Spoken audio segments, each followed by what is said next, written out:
Story channel کے دیکھنے والوں کو خوش آمدید کہتے ہیں۔ اگر آپ نے ابھی تک اس چینل کو سبسکرائب نہیں کیا تو جلدی سے کر لیں تاکہ آنے والی ہر نئی ویڈیو آپ تک پہنچ سکے۔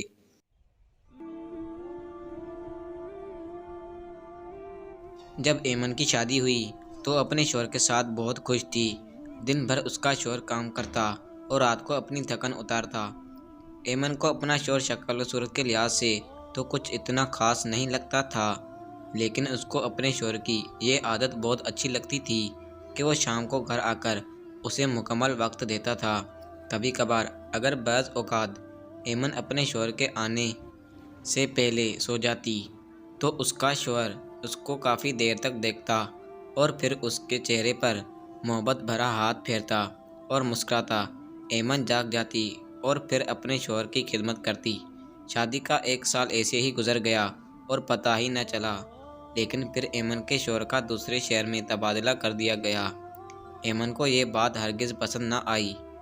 اس نے اپنے شوہر کو جانے سے نہ روکا۔ اب مہینے میں ایمن کا شوہر صرف 2 دن کی چھٹی پر گھر آتا۔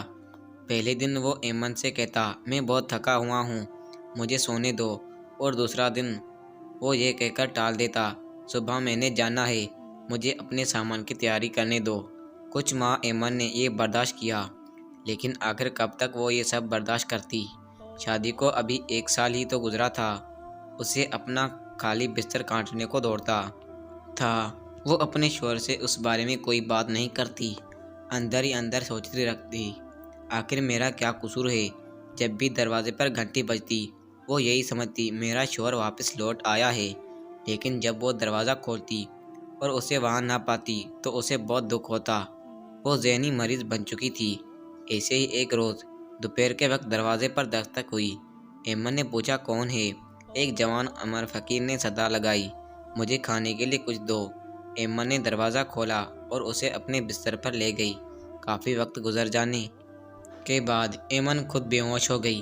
فقیر بہت خوش ہوا، سوچنے لگا میری جیسی حالت اور شکل ہے، جانے یہ عورت کیسے مرمٹی۔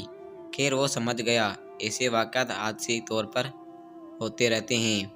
اس نے موقع کا فائدہ اٹھایا، پھر گھر کا سارا سامان اٹھایا اور وہ 9:11 ہو گیا۔ گھنٹہ بھر ٹیلی فون کی گھنٹی بجتی رہی، تب جا کر ایمن کو ہوش آیا۔ بستر سارا بکھرا ہوا تھا، اس کے کپڑے بھی اسے دور پڑے تھے۔ اس نے ایسی حالت میں ہی ٹیلی فون اٹھایا۔